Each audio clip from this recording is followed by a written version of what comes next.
Entonces, antes de orar, me gustaría por favor pedirles que abran sus Biblias en el Evangelio de Juan, capítulo 2, y hoy vamos a estar estudiando del versículo 1 al versículo 11.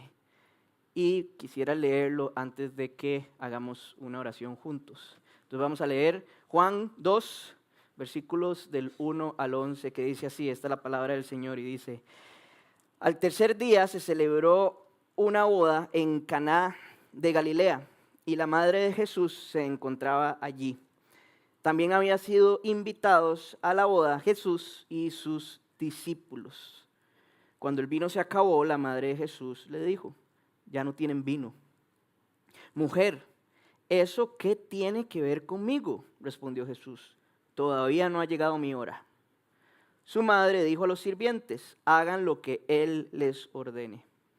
Había allí 6 tinajas de piedra de las que usan los judíos en sus ceremonias de purificación. En cada una cabían unos 100 litros. Jesús dijo a los sirvientes: llenen de agua las tinajas. Y los sirvientes las llenaron hasta el borde. Ahora saquen un poco y llévenlo al encargado del banquete, les dijo Jesús. Así lo hicieron. El encargado del banquete probó el agua convertida en vino sin saber de dónde había salido, aunque sí lo sabían los sirvientes que habían sacado el agua. Entonces llamó aparte al novio y le dijo: todos sirven primero el mejor vino, y cuando los invitados ya han bebido mucho, entonces sirven el más barato. Pero tú has guardado el mejor vino hasta ahora. Esta, la primera de sus señales, la hizo Jesús en Caná de Galilea. Así reveló su gloria y sus discípulos creyeron en él. Oremos juntos. Padre Santo, te damos gracias por esta palabra, por este texto, por esta historia que nos cuenta el apóstol Juan.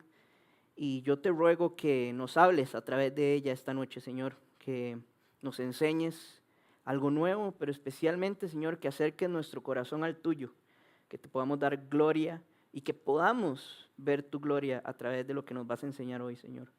Te ruego que abra nuestra mente, nuestros oídos y nuestros ojos para ver la gloriosa luz de Jesucristo. Y, Señor, gracias por esta oportunidad, Señor, y por la libertad que nos das, tanto de enseñar como de ser enseñados por tu palabra. Es en tu nombre, Jesús, que oro todo esto. Amén.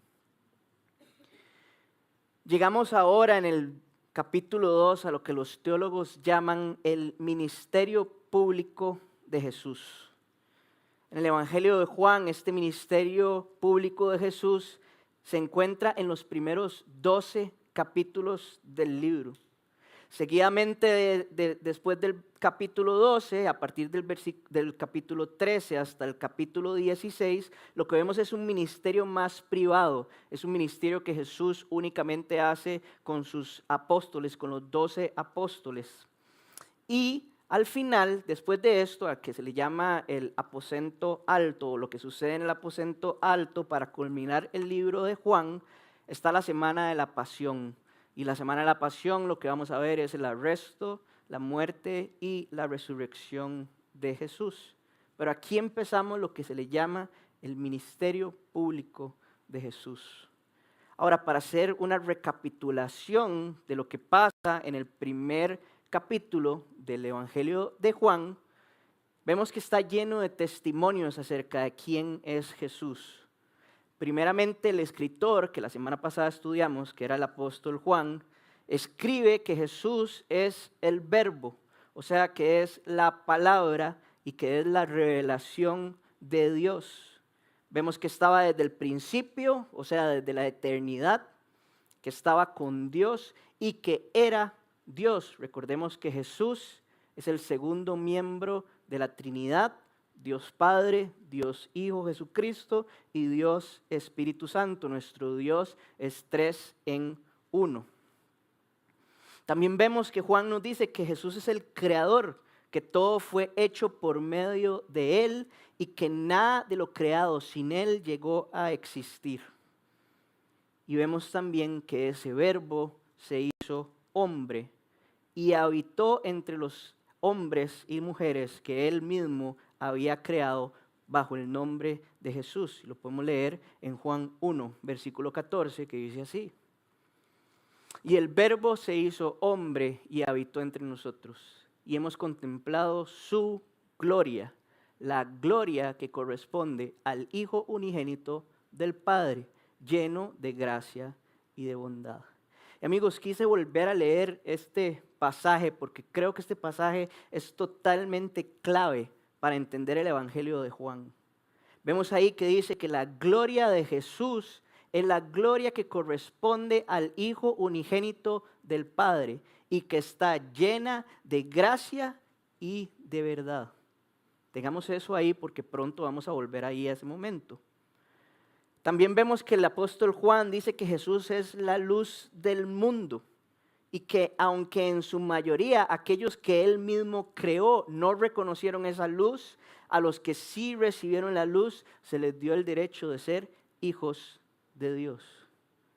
Por lo tanto, el apóstol Juan nos da testimonio de que Jesús es el Verbo, de que Jesús es Dios, de que Jesús es el creador de todo, de que Jesús es la luz del mundo y que de la gloria de Jesús está llena de gracia y de verdad. Seguidamente en el primer capítulo vemos que se nos aparece otro personaje, un hombre que se llamaba Juan, a quien los otros evangelios le llaman Juan el Bautista. Y este da testimonio y dice que Jesús es el Cordero de Dios que quita el pecado del mundo. Aquí está haciendo referencia a lo que sucedía en el Antiguo Testamento, que era que cuando el pueblo quería tener perdón o estaba listo para tener perdón, lo que hacían era que sacrificaban a un cordero perfecto. Y Juan el Bautista dice, ahí tienen al Cordero de Dios que quita el pecado del mundo. También una vez más Juan el Bautista dice que Jesús es el Hijo de Dios. Y por último, en el primer capítulo vemos el testimonio de los primeros discípulos. Los primeros discípulos le llaman Rabí, que significa maestro. Los primeros discípulos le llaman Mesías, o sea, que significa el Cristo. La semana pasada vimos que era el ungido de Dios, o sea, el enviado con una misión por Dios. Y los discípulos también le llaman Jesús de Nazaret, que al final de cuentas ese era el nombre del hombre Jesús.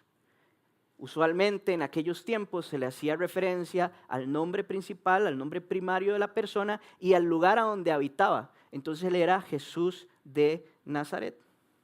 Y por último los discípulos le llaman el Rey de Israel. Lo que nos dice que ese Mesías, ese ungido de Dios, era el esperado por el pueblo de Israel para que fuera rey del pueblo de Israel. Estos primeros discípulos se llamaban Andrés y su hermano Simón Pedro, un hombre llamado Felipe y un hombre llamado Natanael. Y hay un quinto discípulo que no se le da el nombre, pero que todos los teólogos asumen con total autoridad que ese es el apóstol Juan, quien escribe el libro. Recuerden que entonces Juan estaba presente desde el primer día en el que Jesús comienza su ministerio. Esto es importante para saber por qué Juan es tan específico en las historias que nos cuenta en su evangelio. En resumen, Verbo, Dios, Creador, Luz, Cordero de Dios, Hijo de Dios, Rabí, Mesías, Cristo, Rey de Israel, Jesús de Nazaret. Todos esos son la misma persona. Y ese es nuestro Dios. Ese es el Dios que adoramos. Es el Dios del que ahora cantaba Adri Precioso. ¿Quién es nuestro Dios? ¿Quién es el Rey de Jesús? Y entonces llegamos ahora sí al momento en el que estamos en el texto que vamos a estudiar el día de hoy. Como dije anteriormente, este es el inicio del ministerio público de Jesús. Según nos cuenta el Evangelio de Lucas, otro de los evangelios, recuerden que los evangelios son 4, Mateo, Marcos, Lucas y Juan. Otro de los evangelios, Lucas, nos cuenta que Jesús en este momento tenía aproximadamente 30 años. Y se dice que este ministerio público empieza después de que Juan el Bautista bautiza a Jesús. Dije todo esto porque este milagro que vamos a estudiar el día de hoy es el primer milagro de Jesús. Vamos a ver que el texto también nos da pinceladas del cambio que Jesús tuvo al iniciar este ministerio público. Esto no significa, y quiero aclarar esto y que quede bastante claro, que antes de su ministerio público Jesús era otra persona, o Jesús no era Dios, o Jesús hasta ese momento Dios le dio poder. No. Recuerden que estudiamos desde la vez pasada que Jesús es Dios desde el principio. Cuando Él vino a este mundo seguía siendo el verbo que se hizo hombre. Entonces, Jesús era Dios, era el verbo, era el creador, todo lo que acabamos de ver, aún no teniendo un ministerio público. Pero Jesús no había tenido ni muestras de poder, ni había hecho milagros hasta este momento. Sí me explico que hubo como un cambio en quién era Jesús en ese momento. No quién era de personalidad o quién era Él internamente, sino que hubo un cambio de cómo la gente veía a Jesús. De hecho, Juan el Bautista, cuando le está hablando a sus discípulos, dicen, ni yo mismo lo conocía. Lo que nos da una pincelada como de que Jesús seguramente era un hombre tranquilo. Seguía siendo Dios, pero era un hombre que no se exhibía con bombos y platillos. Era un hombre tranquilo. Y otra cosa que significa este momento es que a partir de este momento Jesús comenzó el camino hacia el cumplimiento del propósito del por qué Él fue enviado a este mundo. Dice la palabra de Dios que cuando Jesús era niño se fortalecía en sabiduría y crecía. Y podemos asumir y estar seguros de que antes del ministerio público de Jesús, Jesús estaba totalmente sometido a su madre y a su familia. Muy probablemente vivía con su familia. No creo que Jesús los hubiera abandonado en ningún momento. Pero insisto, Él no había hecho ningún milagro, ni había tenido ningún despliegue de poder en su vida privada. En este momento comienza entonces su ministerio público. ¿Por qué? Y yo creo que es importante recordarnos el nombre de la serie, que es para que ustedes crean. Y eso se saca de Juan 20, en versículos del 30 al 31, que quiero que lo leamos para que lo tengamos bien claro. Juan 20 dice, Jesús hizo muchas otras señales milagrosas en presencia de sus discípulos, las cuales no están registradas en este libro. Pero estas se han escrito para que ustedes crean que Jesús es el Cristo, el Hijo de Dios, y para que al creer en su nombre tengan vida. Y esto es exactamente lo que comenzó en este momento.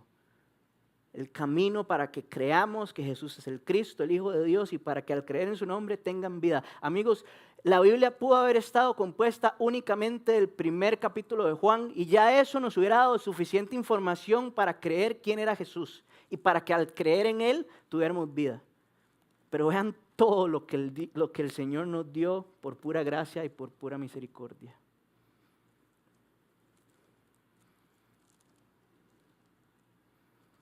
Así es que vamos a adentrarnos en el texto.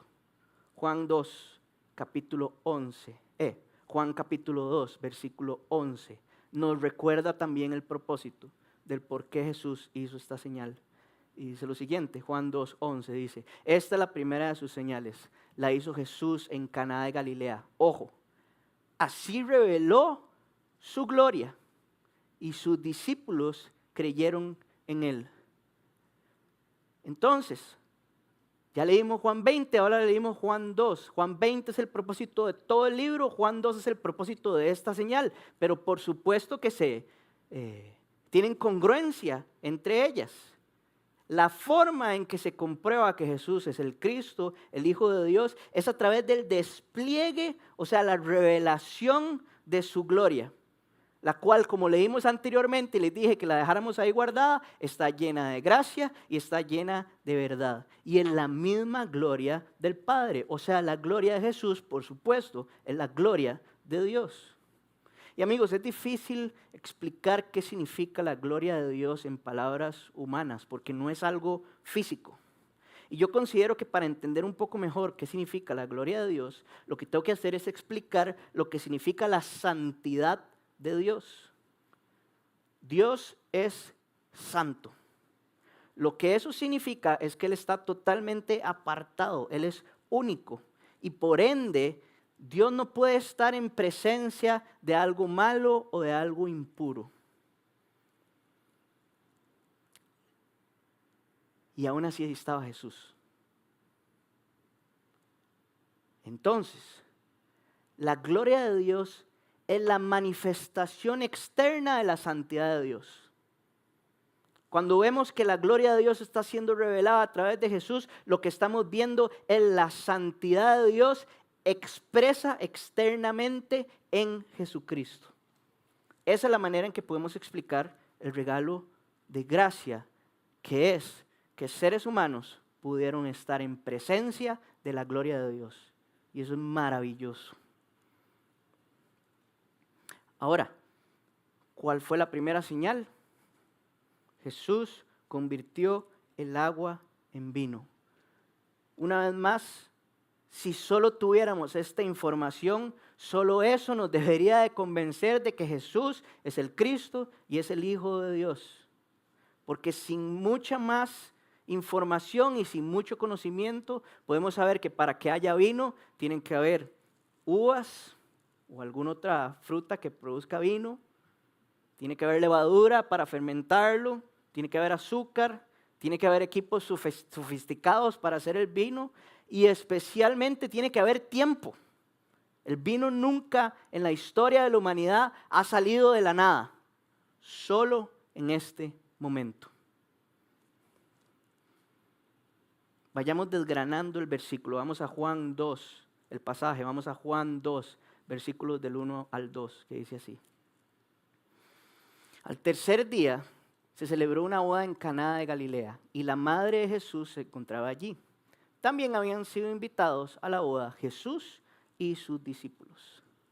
Las primeras palabras al tercer día lo que nos están indicando es que este evento sucedió 3 días después del encuentro narrado anteriormente entre Jesús y Natanael. No hay mucho más que sacar de estos al tercer día, no es una referencia a su resurrección, no es nada. Simplemente Juan, al estar iniciando su evangelio, nos da un poquito de señales de cuánto tiempo había transcurrido. Y en este tercer día, Jesús se encontraba en una boda. Quiero tomar el tiempo para explicarles el contexto de lo que significaba una boda en el tiempo de Jesús. Un hombre se comprometía con una mujer y a partir de ese momento del compromiso, el hombre comenzaba a construir y a preparar el lugar a donde iba a vivir con esa mujer, o sea, con su futura esposa. El hombre era el responsable de crear un lugar que se viera que él podía mantener y cuidar a su esposa. Y también era el responsable de la planeación de la boda. Tenía que cubrir todos los gastos y la boda era como la culminación de este proceso de preparación del hombre para llegar a casarse con la mujer. No solo era la culminación, sino que era la comprobación final para el padre de la novia de que este hombre iba a poder cuidar de la manera correcta a su hija. No se sabía cuánto duraba ese proceso. Muy probablemente el proceso de Lucho hubiera durado totalmente diferente al proceso mío por su fuerza. Entonces, así era en ese momento. No se sabía muy bien cuánto podía durar este proceso, pero usualmente duraba aproximadamente 1 año. Imagínense eso. El hombre se comprometía con la mujer y desaparecía de la vida de la mujer por 1 año. Y lo que estaba haciendo era preparando el lugar a donde iba a vivir con ella y preparando su boda. Se dice que el hombre llegaba en el momento en el que la mujer menos lo esperaba, como ladrón en la noche. De repente llegaba el hombre y decía, ahora sí estamos listos, tengamos nuestra boda. Entonces, La boda era tal fiestón después de este proceso que usualmente estas bodas llegaban a durar hasta una semana completa. Imagínense, se lo merece un toque, ¿verdad? O sea, acaba de estar un año construyendo una casa, planeando una boda, de mínimo que la boda dure una semana completa. Ahora, Juan no nos dice de quién era la boda, pero sí nos especifica, como está ahí arriba en el texto, que estaban invitados Jesús, la madre de Jesús y sus 5 discípulos. Lo que esto nos está diciendo es que muy probablemente al estar todos ellos invitados, la boda era de alguien conocido o allegado a la familia de Jesús, por lo menos de su madre. De hecho, esto era muy común porque esos pueblos eran muy pequeñitos. Entonces, como que todo el mundo se conocía entre ellos. Y esto nos lleva a pensar con autoridad de que muy probablemente la madre de Jesús, al estar allegada al novio, estaba involucrada dentro de la organización de los días de la boda. Y por eso es que vemos que ella tenía la información que el apóstol Juan nos da en Juan 2, versículo 3, que dice así: cuando el vino se acabó, la madre de Jesús dijo, ya no tienen vino. Antes de hablar acerca de la interacción entre Jesús y su madre, ahora quisiera explicarles la importancia del vino en una boda. Esto era un acabose y les voy a explicar por qué. Primero que nada, Jesús aquí no está incentivando que el tomar vino como usted y yo podemos tomarlo el día de hoy sea bueno. Aquí Jesús no está incentivando o permitiendo o dando una carta blanca que en las bodas podemos tomar todo el vino que queramos. No seamos descarados. Esto no es lo que está diciendo Jesús. Resulta que en esos tiempos, por supuesto que no existían todas las opciones que podemos tomar hoy en día, no solo en una boda, sino en cualquier lugar. Yo tengo mis dudas de que la Coca-Cola Cero no existiera en ese momento porque creo que fue creada en el Edén. Pero digamos que no había Coca-Cola Cero. No, mentira, pero no había nada. Y en esos tiempos, tras de todo, era bastante peligroso tomar agua, porque el agua no estaba purificada y entonces daba dolores de estómago. ¿Qué hacían? Mezclaban el vino que ya estaba fermentado, porque no había refrigeración tampoco. Entonces empezaban a crear el vino y el vino se fermentaba y lo mezclaban con el agua. Pero lo mezclaban de tal manera que era bastante difícil que la gente se emborrachara. De hecho, se dice que había una combinación de 3 vasos de agua por un vaso de vino en una copa de vino. ¿Sí me explico? 3 por 1. Entonces era muy poco vino y mucha agua. Y el agua entonces así estaba purificada. ¿Sí me explico? Y el vino se acabó en la boda. Lo que eso significa es que no había nada de tomar. Y que si el novio daba agua, iba a enfermar a todo el mundo. Por eso les digo, era un acabose que se había acabado el vino. De hecho, esto mostraba, creo yo, otro gran problema. Esto mostraba que muy probablemente el novio no estaba listo para casarse con su novia, porque no había hecho los cálculos correctos para que durante todo el transcurso de la boda hubiera vino. Lo que eso podía llevar a que el padre de la novia dijera, usted no está listo para casarse con mi hija, se cancela todo. ¿Se imaginan después de un año de estar construyendo que solo porque se acaba el vino, el padre llega y dice, está frito, no va? Es más, ojo qué exagerados que eran. Esto, que se acabara el vino en una boda, podía llevar hasta que los invitados demandaran ante el, ¿qué se puede decir? Ante el gobierno, ¿sí? Demandaran ante el imperio, ¿sí? O ante el gobierno, al novio, porque no les proveyó lo que ellos necesitaban. O sea, era gigante que se hubiera acabado el vino. Pero la gloria de Jesús está llena de gracia y está llena de verdad. Estudiemos ahora la conversación entre la madre de Jesús y Jesús. Vamos viendo cómo todo se va amarrando. Leamos Juan capítulo 2, versículo del 3 al 5, que dice así. Cuando el vino se acabó, la madre de Jesús le dijo, ya no tienen vino. Mujer, ¿y eso qué tiene que ver conmigo?, respondió Jesús. Todavía no ha llegado mi hora. Su madre dijo a los sirvientes, hagan lo que él les ordene. Quiero que volvamos a recordar algo que sé que dije varias veces.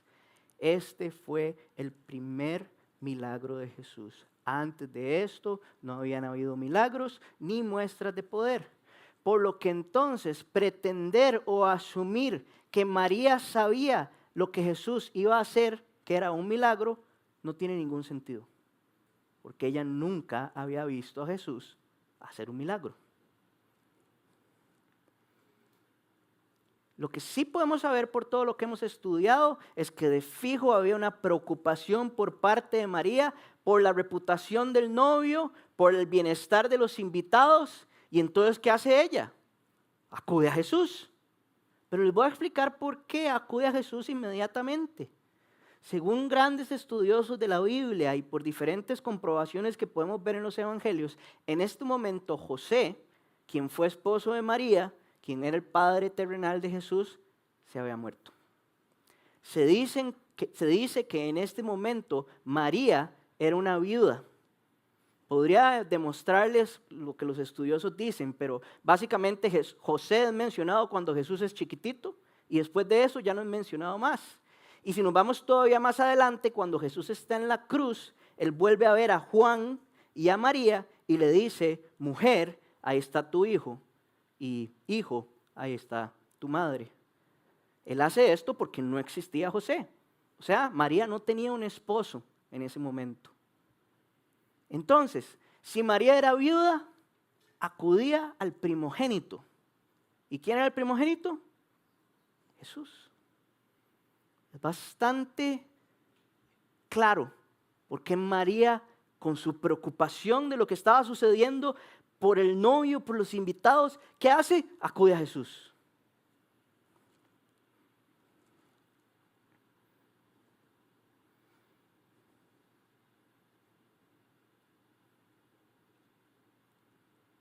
Recordemos que la semana pasada estudiamos que Jesús no es un ser ficticio. Así es que el hecho de que su madre lo busque para ayuda es bastante claro. Imagínense cómo era Jesús. Ya les dije, él no había dejado de ser Dios, seguro era un hombre demasiado buena gente. Era un hombre demasiado atento. Era un hombre atento a su madre. Y además seguro era buenísimo. Como, Jesús, se estalló un tubo y seguro Jesús lo solucionaba en 2 toques, no con un milagro, sino que era seguro demasiado hábil con sus manos, era un carpintero. ¿Se imagina una discusión con Jesús? Y Jesús no pecaba. Seguro la madre decía, ya no puedo más. Pero lo dije al principio, ahora que comenzó el ministerio público de Jesús, hay un cambio. Ya Jesús no estaba más bajo la voluntad de su madre ni de su familia, sino que ahora estaba total y completamente bajo la agenda de su Padre Celestial y únicamente a Él le rendía cuentas y le obedecía en cuanto a los tiempos. Vean lo que dice Juan, capítulo 5, versículo 30. Este es Jesús hablando, dice Jesús, yo no puedo hacer nada por mi propia cuenta. Juzgo solo según lo que oigo y mi juicio es justo. Pues, ojo, no busco hacer mi propia voluntad, sino cumplir la voluntad del que me envió. Pero Patiño, vos dijiste que Jesús era Dios. Sí, pero recuerden que cada uno de los miembros de la Trinidad, de las personas de la Trinidad, tienen roles. Y en este momento Jesús en la tierra ni siquiera estaba siguiendo su propia voluntad, estaba siguiendo la voluntad del Padre. Ya él no estaba bajo la voluntad de su madre. Ese es el cambio radical que vemos al principio del ministerio de Jesús, del ministerio público de Jesús. Su madre, amigos, María no es una intercesora.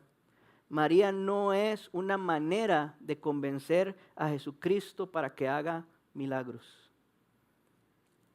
La madre de Jesús es únicamente conocida y respetada por eso, ser madre de Jesús. Voy a hablar más a profundidad de eso en otro sermón, así es que no me voy a concentrar en eso el día de hoy, pero que quede claro eso, Jesús ya no estaba bajo la voluntad de su madre. De hecho, todas las personas que vamos a ver que en el Evangelio de Juan llegan a hablarle a Jesús eran seres humanos comunes y corrientes, con pensamientos humanos, con un corazón humano. Y así también era su madre María, un ser humano, una mujer. No había ninguna otra intención detrás. Ahora, esto que estoy diciendo también lo podemos comprobar por la manera en que Jesús le responde a su madre. Nico, ¿podemos volver a poner el texto ahí? Juan 2, del 3 al 5. Jesús le responde, mujer, ¿eso qué tiene que ver conmigo? Respondió Jesús. Amigos, Jesús no estaba siendo malcriado. Jesús no estaba siendo rudo, no estaba siendo irrespetuoso al referirse a su madre como mujer y no como mamá o como madre. De hecho, cuando les dije ahorita que cuando Jesús está en la cruz, María no le estaba pidiendo nada, más bien él le estaba ofreciendo y también se refiere a él como mujer. Esta era una frase que se utilizaba con mucho respeto. Era como cuando yo le hablo a una de sus mamás y yo le digo señora. Más o menos eso era lo que significaba mujer en ese tiempo. Pero la frase completa sí es una frase fuerte. Y esto lo podemos ver de acuerdo a cómo ha sido utilizada en otros momentos del Nuevo Testamento. Esta frase en el lenguaje original la podemos encontrar en otros momentos. Y por ende podemos saber que esto sí es como una reprensión. Es una reprensión respetuosa. Pero lo que hace énfasis es usted y yo no estamos al mismo nivel.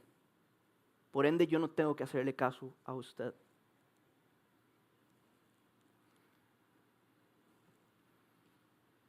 Y aún así, porque no quiero que todo esto se piense como que estoy haciendo leña del árbol caído, vean qué belleza la expresión de fe que tiene María.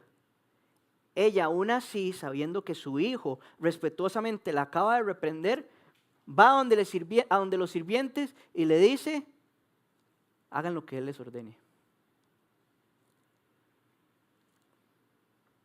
María no estaba pretendiendo un milagro, pero ella dijo, él lo va a solucionar.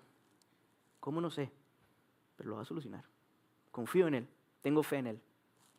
Vamos a ver qué pasa. Teniendo esto claro, también quiero que veamos la importancia que hay detrás de la siguiente frase que utiliza Jesús. Mujer, ¿eso qué tiene que ver conmigo? Respondió Jesús. Todavía no ha llegado mi hora. Cada vez que ustedes lean en el Evangelio de Juan, cuando Jesús habla acerca de su hora, lo que se está refiriendo es a la hora de su muerte, seguida de su resurrección.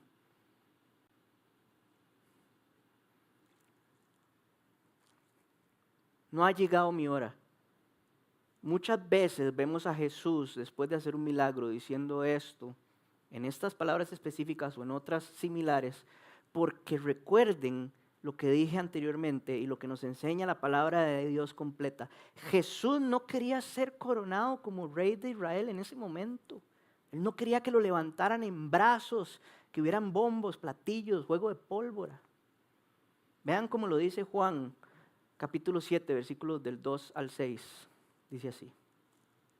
Faltaba poco tiempo para la fiesta judía de los tabernáculos. Así que los hermanos de Jesús, así que los hermanos de Jesús le dijeron, deberías de salir de aquí e ir a Judea para que tus discípulos vean las obras que realizas, porque nadie que quiera darse a conocer actúa en secreto. Ya que haces estas cosas, deja que el mundo te conozca. Lo cierto es que ni siquiera sus hermanos creían en él. Por eso Jesús les dijo, para ustedes cualquier tiempo es bueno, pero el tiempo mío aún no ha llegado. Es una interacción bastante similar. Una es con la madre y ahora es con los hermanos. Y él les dice exactamente lo mismo. Mi tiempo no ha llegado todavía. Él los reprende respetuosamente. Ahora, ¿cuándo cambia este argumento? Este argumento de cuando la hora de Jesús llegó, lo podemos ver en Juan capítulo 12, versículo 23, que dice así: ha llegado la hora de que el Hijo del Hombre sea glorificado, les contestó Jesús. Y vean lo que sigue seguidamente en Juan 12, versículos 27 al 29, que dice así: ahora todo mi ser está angustiado, dice Jesús, ¿y acaso voy a decir, Padre, sálvame de esta hora difícil? Si precisamente para afrontarla he venido. Padre, glorifica tu nombre.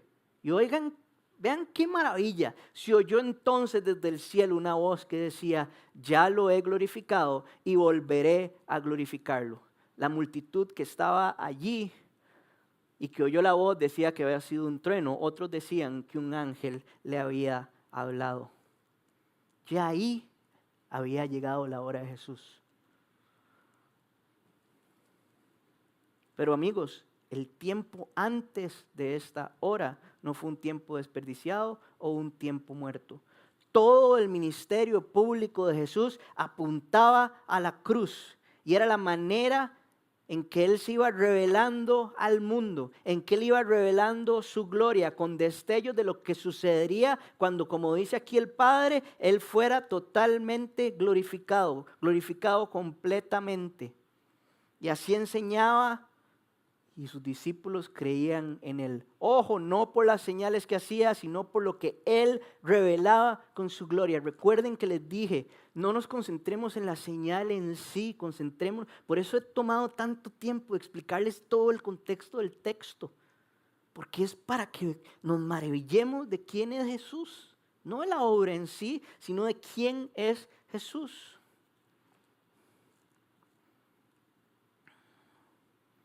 Por esto que entonces Jesús le dice a su madre, mi hora no ha llegado aún, pero Él aún así revela su gloria a través de este mensaje. Ahora lo hace bajo sus condiciones, no porque nadie se lo haya dicho. Y así quedó registrada la manera en que hace el milagro Jesús. Vamos a Juan 2, versículos del 6 al 10, y dice así. Había allí 6 tinajas de piedra, las que usan los judíos en sus ceremonias de purificación. En cada una cabían unos 100 litros. Jesús dijo a los sirvientes, llenen de agua las tinajas, y los sirvientes las llenaron hasta el borde. Ahora saquen un poco y llévenlo al encargado del banquete, les dijo Jesús. Así lo hicieron. El encargado del banquete probó el agua convertida en vino sin saber de dónde había salido, aunque sí lo sabían los sirvientes que habían sacado el agua. Entonces llamó aparte al novio y le dijo, todos sirven primero el mejor vino. Cuando los invitados ya han bebido mucho, entonces sirven el más barato. Pero tú has guardado el mejor vino hasta ahora. Quiero sacar 3 aplicaciones para todos nosotros de este milagro de acuerdo a estos textos. Primera aplicación, número 1. Le puse de la purificación antigua a la purificación completa. Amigos, las 6 tinajas de piedra que estaban en la boda, dice el mismo texto, que servían para las ceremonias de purificación de los judíos. ¿Qué significa esto? Veamos lo que dice Marcos, capítulo 7, versículos del 3 al 4. Marcos, capítulo 7, versículos del 3 al 4, dice, en efecto, los fariseos y los demás judíos no comen nada sin primero cumplir con el rito de lavarse las manos, ya que están aferrados a la tradición de los ancianos.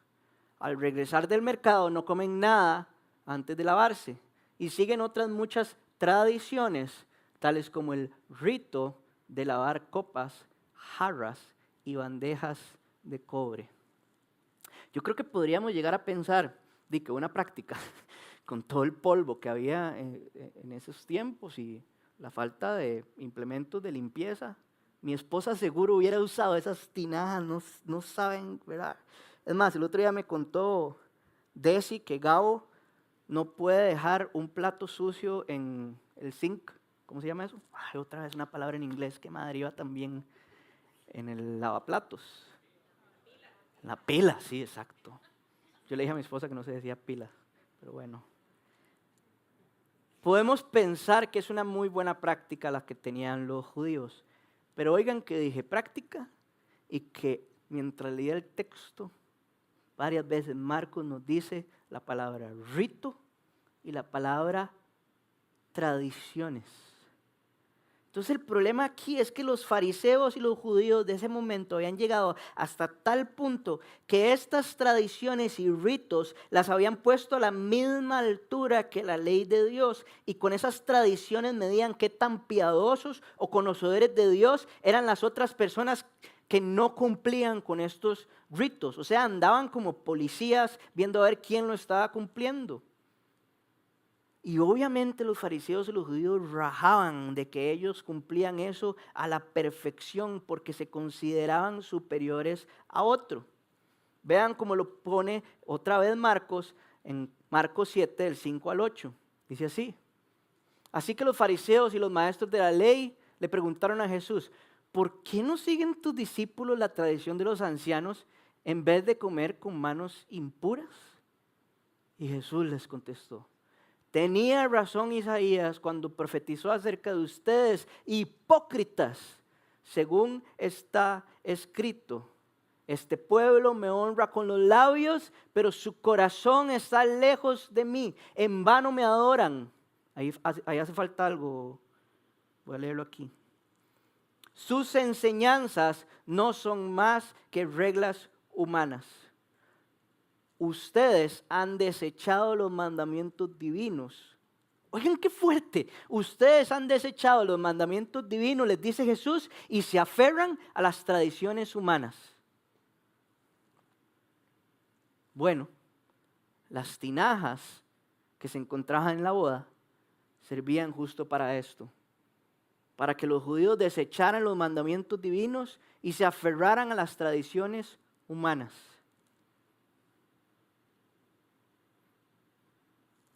Cumpliendo ritos, cumpliendo obras para hacerse más piadosos.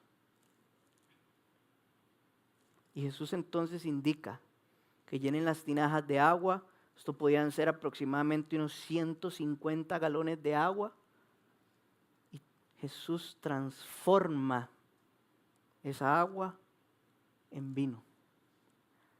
Hay una transformación hecha por Jesús. Dice 2 Corintios 5, 17, por lo tanto, si alguno está en Cristo, es una nueva creación. Lo viejo ha pasado, ha llegado ya lo nuevo. Amigos, ya no necesitamos viejos ritos, ceremonias ni tradiciones para estar totalmente limpios y para que se mida nuestra pureza delante de los ojos de Dios. Lo que necesitamos es la obra nueva, perfecta, salvadora y transformadora de Jesucristo sobre nuestras vidas. Él es el que hace la transformación, amigos, y Jesús es el que nos purifica. La purificación significa un lavamiento total de nuestra maldad. Y Él es quien limpia nuestra maldad. Juan el Bautista decía: ahí está el Cordero de Dios que limpia nuestros pecados. Es Jesús quien hace la purificación completa. Nos deja nuestros pecados tan blancos como la nieve ante sus ojos, dice Isaías. Y esto lo hace mediante su muerte en la cruz. Cuando llegó su hora, Jesucristo entregó su vida para purificarnos de nuestros pecados. ¿A quiénes? A todos los que pusiéramos nuestra fe en ese sacrificio perfecto. Él hace la transformación. Y por eso les dije que a pesar de que no haya llegado su hora en este momento, Jesús sí nos da pinceladas de lo que iba a suceder cuando llegara su hora. Vean qué belleza lo que dice Hebreos capítulo 1, versículo 3. Dice así: el Hijo es el resplandor de la gloria de Dios, como lo hemos estudiado hasta el momento, la fiel imagen de lo que Él es. Y Él otra vez dice: el que sostiene todas las cosas con su palabra poderosa. Ojo, después de llevar a cabo la purificación de los pecados a través de su muerte, se sentó a la derecha de la majestad en las alturas. Amigos, para usted y para mí, lo que Jesús hace en Juan 2 no es una pincelada. Porque ya Jesús murió una vez para siempre. ¿Tiene usted puesta su fe en Jesús?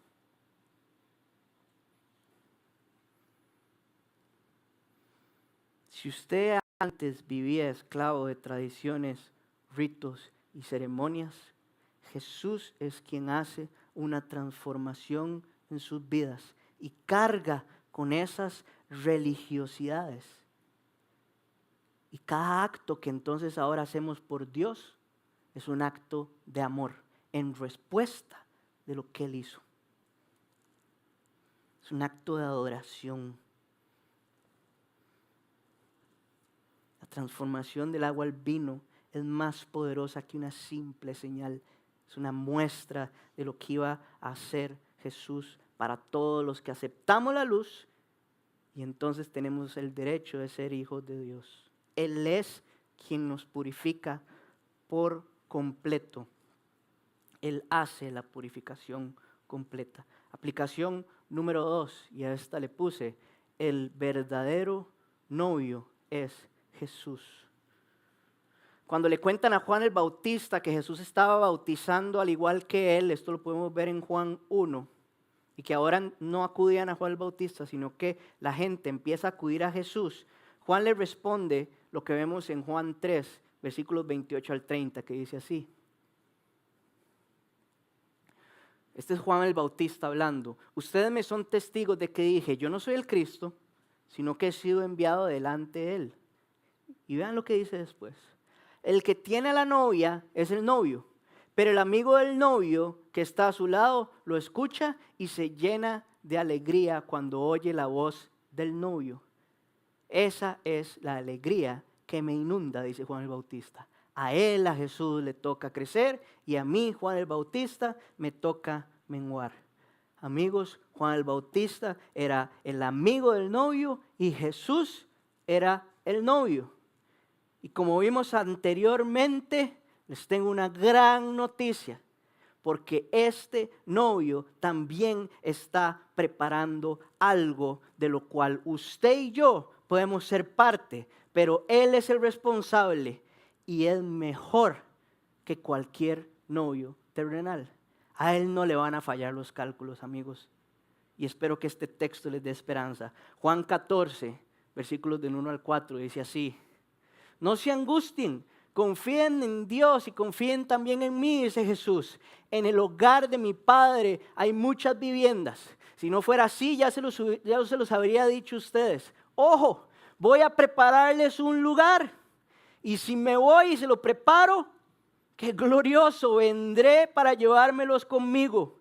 Así ustedes estarán donde yo esté. Ustedes ya conocen el camino para ir a donde yo voy. Amigos, el camino es Él mismo. El camino es su nombre. Por eso Juan dice: para que todos los que crean en su nombre tengan vida. Este texto lo que nos dice es que el novio perfecto está preparando la vivienda perfecta para usted y para mí. ¿Cuánto va a durar? No sabemos. Pero que Él está preparando algo, Él está preparando algo. Amigos, Jesús es el Cristo, es el Hijo de Dios y Él muestra su gloria en esta señal como una pincelada de su obra perfecta. Él está preparando como novio una vivienda perfecta para su novia imperfecta, la iglesia. Y un día volverá por nosotros. Yo le pregunto, ¿conoce usted el camino para ir a donde está Jesús? Yo espero que después de este sermón usted tenga claro el camino. Y si hoy no, después de 9 semanas, le ruego que tenga claro el camino. El camino es la fe, es creer en su nombre.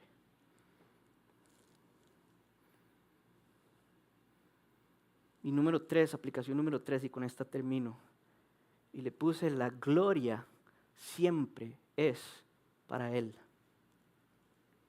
El texto que estudiamos hoy nos muestra la gloria de Jesús. Pero si vemos con atención, Jesús le da instrucciones a los sirvientes. Y los sirvientes hacen caso inmediato de las instrucciones de Jesús, por más raras que sonaban. Llenen las tinajas, le dice Jesús, y ellos la llenan. Y luego sacan un poco y se lo llevan al encargado. Y ellos sacan un poco y se lo llevan al encargado. Y dice que lo que le llevan es el mejor vino. No un vino cualquiera, el mejor, hecho por Jesucristo. La transformación la hizo Él. Él hace la purificación. No me canso de decirlo. Jesús es el que nos pasa de la muerte a la vida, de un corazón de piedra a un corazón de carne. Cuando lleguemos al capítulo 3 lo vamos a estudiar muchísimo mejor en el nuevo nacimiento. Pero, los sirvientes, los discípulos, los mensajeros, somos los que debemos escuchar las instrucciones de Jesús, cumplirlas, y así muchos pueden ser bendecidos. En este caso, el novio fue bendecido, la novia fue bendecida, los invitados fueron bendecidos. Amigos, la boda terminó seguro perfectamente. Hubo vino. Segunda de Corintios, capítulo 5, versículos 17 al 21 dice, esto es para usted y para mí. Por lo tanto, si alguno está en Cristo, es una nueva creación. Lo viejo ha pasado, ha llegado ya lo nuevo. Todo esto proviene de Dios. Ojo, quien por medio de Cristo nos reconcilió consigo mismo. Eso es lo que hace Dios. Pero a nosotros nos dio el ministerio de la reconciliación. Hay 2 puntos ahí. ¿Qué significa esto? Esto es que en Cristo, Dios, otra vez, la obra de Dios, estaba reconciliando al mundo consigo mismo. ¿Qué significa eso? No tomándole en cuenta sus pecados, pero encargándonos a nosotros el mensaje de la reconciliación. Así que somos embajadores de Cristo, como si Cristo los exhortara a ustedes por medio de nosotros. En nombre de Cristo les rogamos que se reconcilien con Dios, al que no cometió pecado alguno. Por nosotros, ¡qué gloria! Dios lo trató como pecador, para que en Él recibiéramos la justicia de Dios. Amigo, Dios a través de Cristo fue el que hizo la obra de la reconciliación, pero a nosotros nos toca el ministerio de la reconciliación, y no puedo no decir lo que dice aquí. Amigos, en el nombre de Cristo les ruego, no sé cuántas personas hay aquí, pongamos la esquina 70. Les ruego a ustedes 70 que se reconcilien con Dios, que se arrepientan de sus pecados y que se vuelvan a la luz, que dejen que Él sea quien los transforme. Cristo fue el que nos reconcilió, pero nos dio a nosotros el ministerio de la reconciliación. Amigos, en este texto que acabamos de estudiar, puede ser que pensemos que el novio y sus allegados habían sido los más bendecidos. Jesús los salvó de la burla y hasta de una demanda. Pero yo quiero que veamos que más bien los que fueron más bendecidos fueron sus sirvientes, quienes fueron útiles para la obra del Señor. Y de segundo, sus discípulos, quienes al ver la manifestación de la gloria de Dios, creyeron en Él y recibieron vida eterna. Así es que, amigos, como dice 1 Corintios capítulo 10, versículo 31, ya sea que coman o beban o hagan cualquier otra cosa, háganlo todo para la gloria de Dios. Porque Él es quien hace la obra completa.